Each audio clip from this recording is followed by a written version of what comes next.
Guys, I want to be transparent with you today.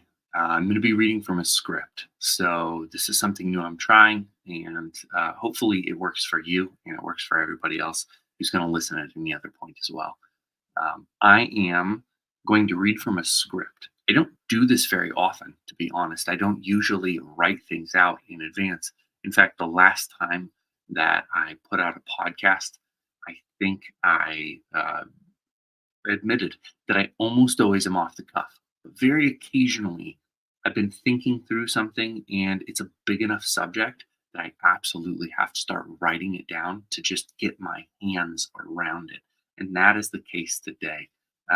It's still not perfectly dialed in, but I think it's something that you'll benefit from if you listen and grapple with this topic.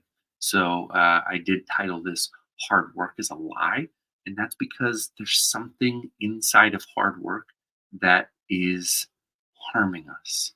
When we fully give ourselves over to the notion of hard work, we hurt ourselves. And so I put together this written thought process document and I'm going to share it with you. So I'm going to read it off the screen. And when I'm done, I will boil it down into a spoken content podcast on becoming a household name. But here you will likely have me stumble over my words a few times and have to kind of back up. And I'm just going to do that in real time because that's also part of this process.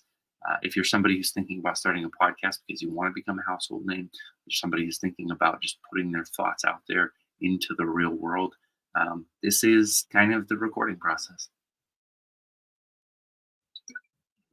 Stay hydrated, folks.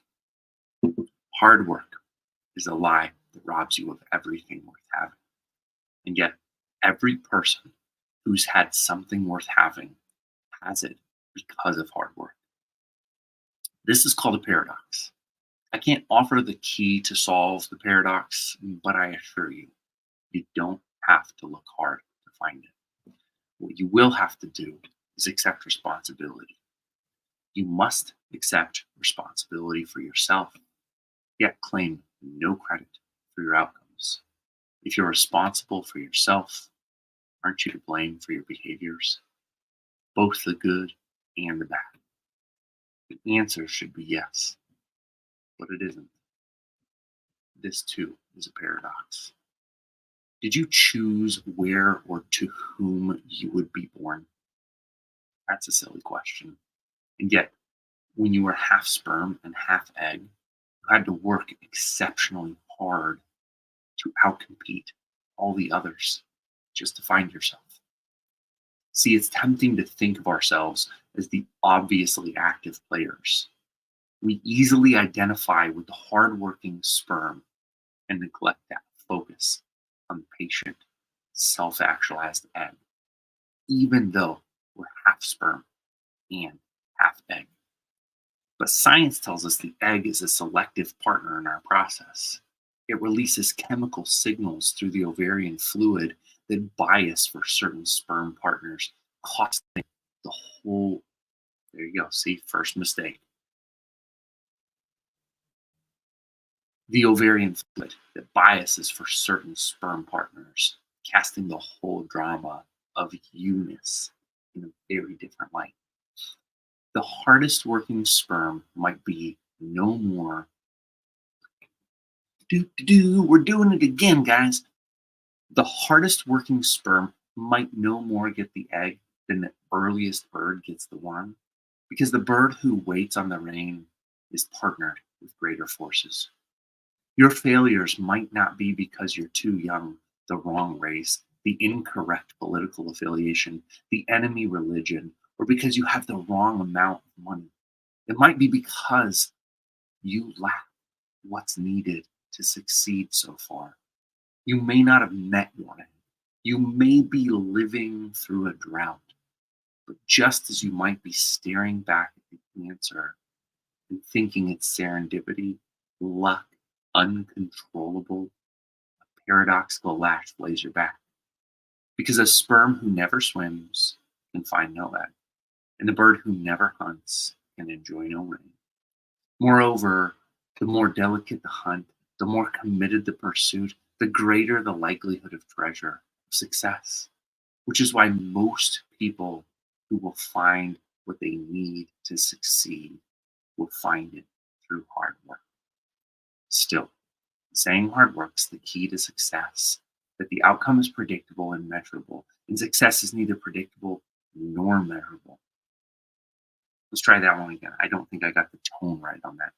Still, saying hard work is the key is suggesting that the outcome is predictable and measurable, and success is neither predictable nor measurable. Here again is the truth. Your life will change for the better to the degree that you embrace the joy of doing.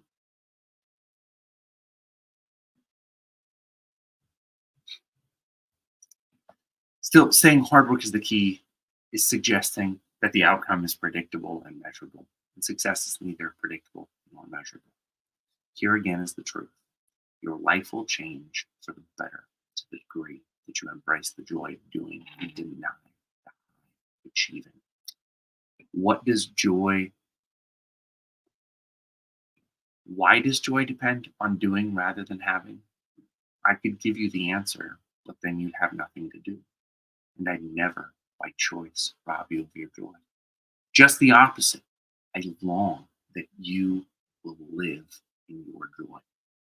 It reminds me of the 2016 Chicago Cubs. When they won the World Series that year, and this is off script, but it had been 108 years since they won the World Series. There were roughly zero living human beings who had seen the Cubs win the World Series. So people who saw them win in 1908, and then people saw them win in 2016, you could count on a single hand.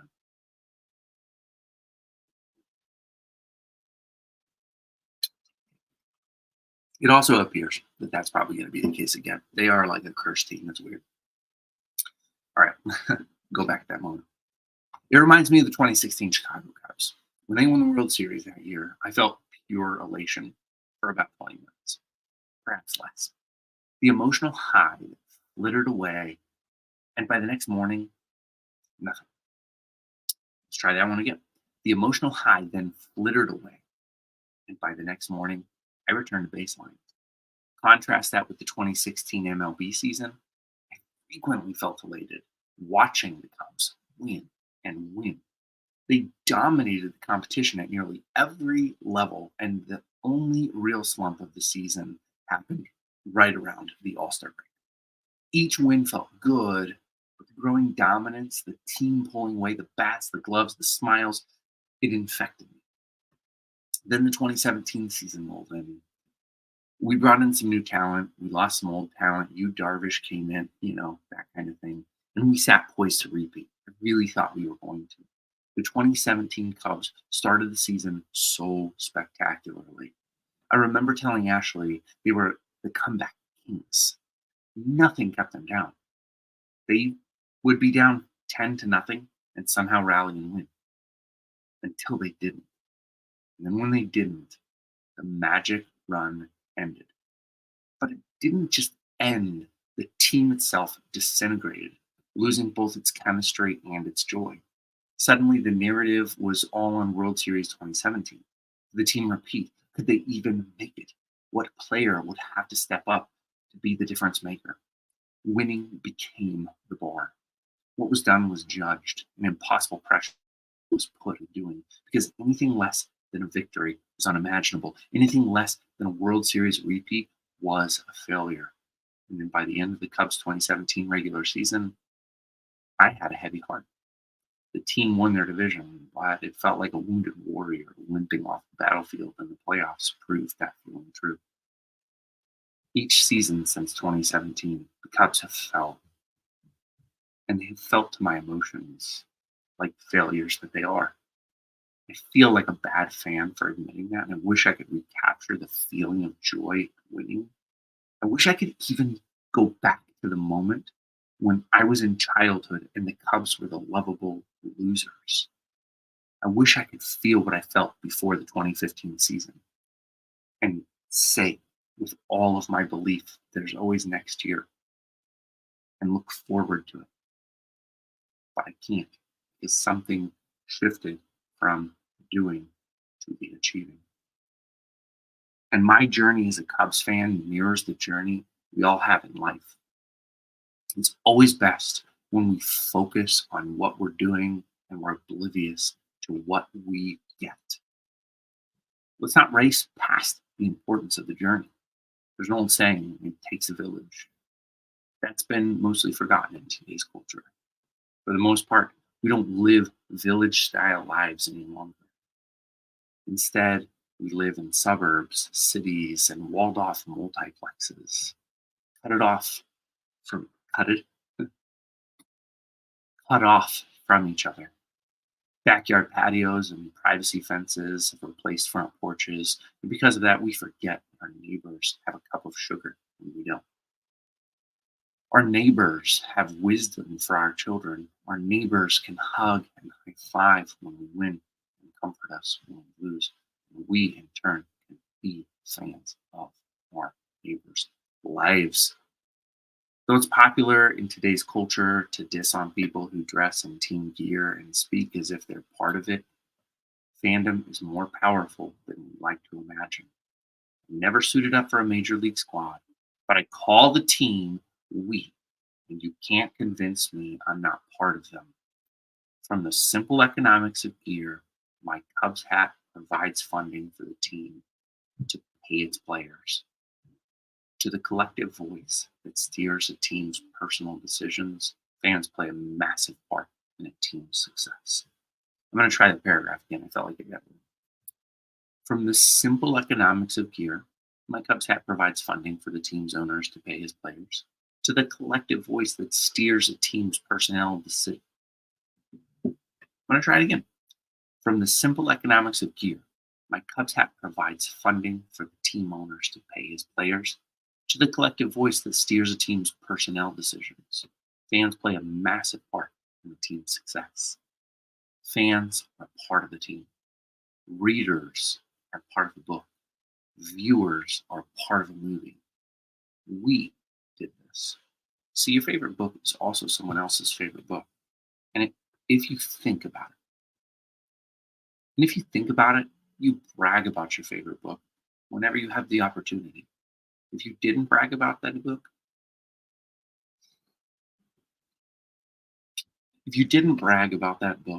it wouldn't find as many readers. Brag about it enough, and it might find a new level of success. That book wins because you're part of its team. My father took me to Cubs games, making me a lifelong fan. I gave to my son The Stand, making him a lifelong Stephen King fan. The Cubs only exist because of people like my dad and I. And Stephen King only wrote The Stand because of people like my son and I. If you can hear the dog in the background, I apologize. Fans matter. Fans matter so much, no good thing can ever achieve success without a fan base. And consider the alternative. We all know that person who has jaw-dropping talent. Their paintings are so detailed, the canvases seem alive. Their stories are so moving, they could make Andrew Tate cry in front of a crowd of high-value chicks. And yet, those exceptional talents can't find an audience for their work, even when the price to enjoy it is free 99. You read that, and you're tempted to say, or you listen to that, and you're tempted to say, these artists got a bad break, and these artists want you to feel that way. They'll say things like, the cream rises to the top. Or they'll claim the masses are growing dimmer every passing day. They'll say great art doesn't pander. And that's their choice. Everyone can choose to be wrong. Reality is much more nuanced. Noise is misleading. Doing work in present tense. Conjugation is statistics, positivity, and mindset for the future tense of doing work. Thanks, Rich, by the way, for catching me live. Really appreciate it. You're probably gone, but yeah, appreciate it. An artist with massive talent who works hard to produce exceptional art may be found by an ideal fan, beginning a chain reaction that results in artists' discovery by the masses. Third, caught me off. Appreciate you, Rich. Let's go back. An artist with massive talent who works hard to produce exceptional art may be found by an ideal fan, beginning a chain reaction that results in the artist's discovery by the masses. In another universe, that same artist may never meet the ideal fan and die obscure and poor. A different artist may have moderate talent and massive work ethic. He may choose to do all of his painting on a busy street corner where he's seen by the masses. At some point, he may accrue enough minor recognition for the flow of humanity passing his canvases that the news runs a story on him and he gains some little notoriety. After a time, that notoriety could grow into a great fame.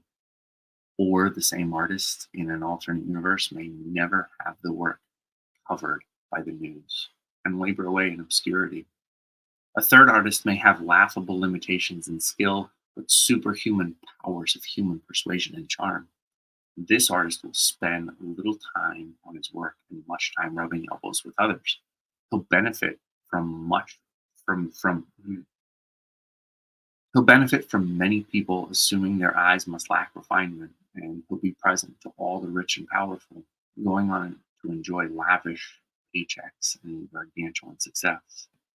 Or this third artist in some other reality may have the bad luck to face off against a highly respected and equally persuasive critic who reveals the shitty paintings for what they are, forever ending the chances of that artist rising to fame. Fans matter. They're part of the team. And players, that means artists, authors, and actors, they matter too. The egg and the sperm. But if you're tempted to say the outcome is the goal, let's crush that foolishness with the most important truth. Artists 1, 2, and 3 in universes A, B, and C all have the same chances of joy. And you can't ignore the significance of that reality. An easy way to test this is to consider the following. Would you rather have $10 million and global fame, but feel miserable about your life and exist in poor health? Or would you rather have $1 million and a small, loving fan base that you enjoy daily, surrounded by friends and family, laughter, and good health? If in both scenarios you were happy, would you prefer 10 million or 1 million? And if in neither scenario you were happy, what would you rather have, 10 million or 1 million? Realize money and fame are great, but joy is the treasure. And where is joy found? It's found in doing. When you recognize where joy is found, it only makes sense to seek it above all else. To the world, this will probably look like you're working really, really hard. But to yourself, this will probably look like you having crazy amounts of fun. I'm going completely off script right now because I want you guys to understand at a level that I still have not accepted, but that I believe is true and know is true. Not just believe, but know is true. Some of the work you will do will look like joy to you. All of the best work you do will look like joy to you. And the reason I say that is because one of my very favorite activities, the things I love to do above all else, is read books.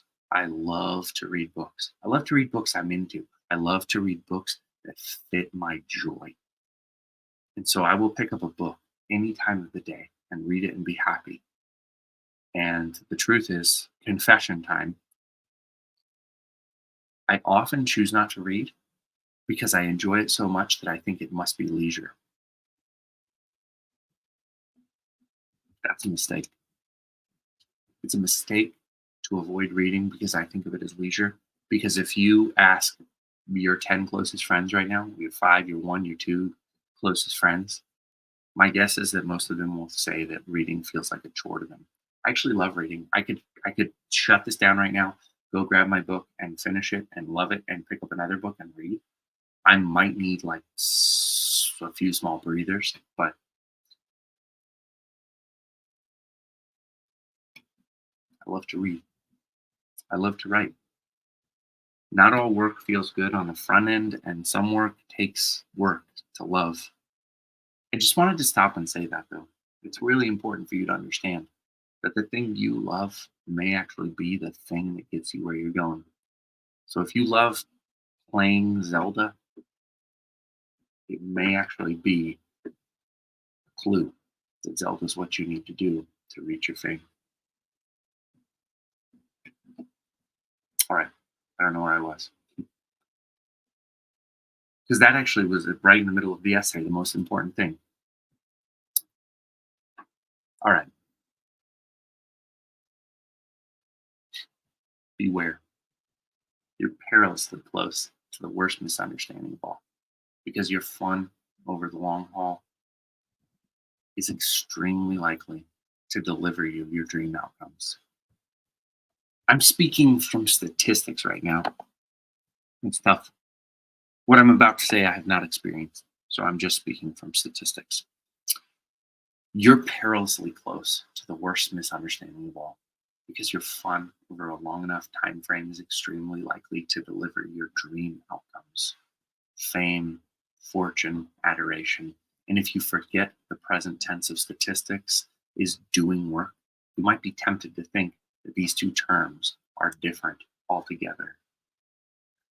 Hi, Joe. Good to have you.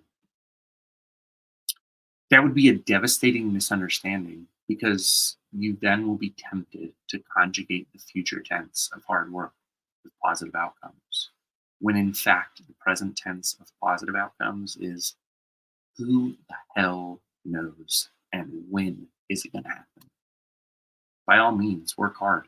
Work very hard at something you love doing and you'll always be happy.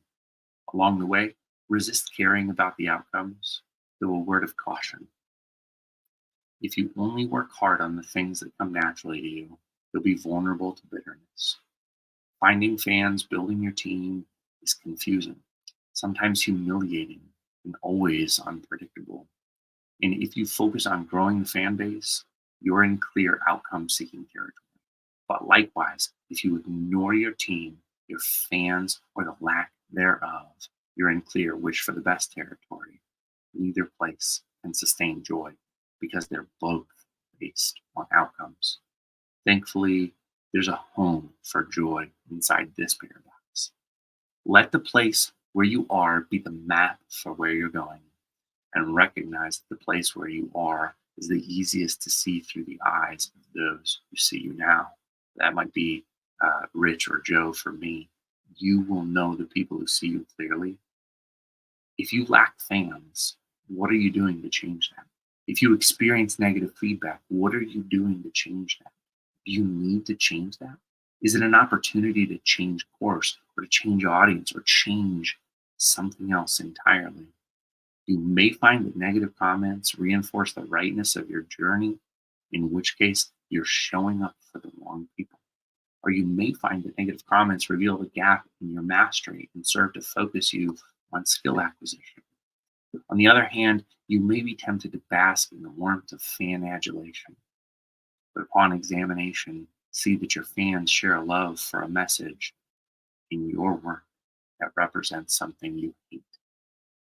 Perhaps then you're best served by shifting your message to clarify, or speaking directly to the misled fans, even though you're likely to harm your outcomes. In either case, if you can only find joy by using the map, not by analyzing the best way to positive outcomes. I want to try that again. This is my closing remark. In either case, you can only find joy by using the map, not by analyzing the best way to positive outcomes. Always ask, am I where I want to be today? And if not, how do I shift course? Never ask, is this behavior getting me where I want to go? Because the answer to that question will always betray you, stealing your peace and joy. I agree. Joe says here at the end that sometimes life gives you your U-turns.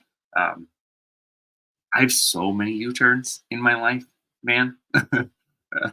It's true. He also says, smash that like button. I'm not really good at YouTube right now. I probably have to stop to talk about hitting like, hit follow. If you happen to tune into this at any moment, do like and follow this, share it with your friends. I really, really appreciate you guys. And this has been fun. I'm not very good at live right now, but I'm trying to do more. Um, and you guys are fantastic. So thank you. I'm going to end at the moment. I never actually posted a comment back to any of the people who posted to me. I'm going to get better at this, guys. I will. Thank you very much. We'll talk to you soon, and take care.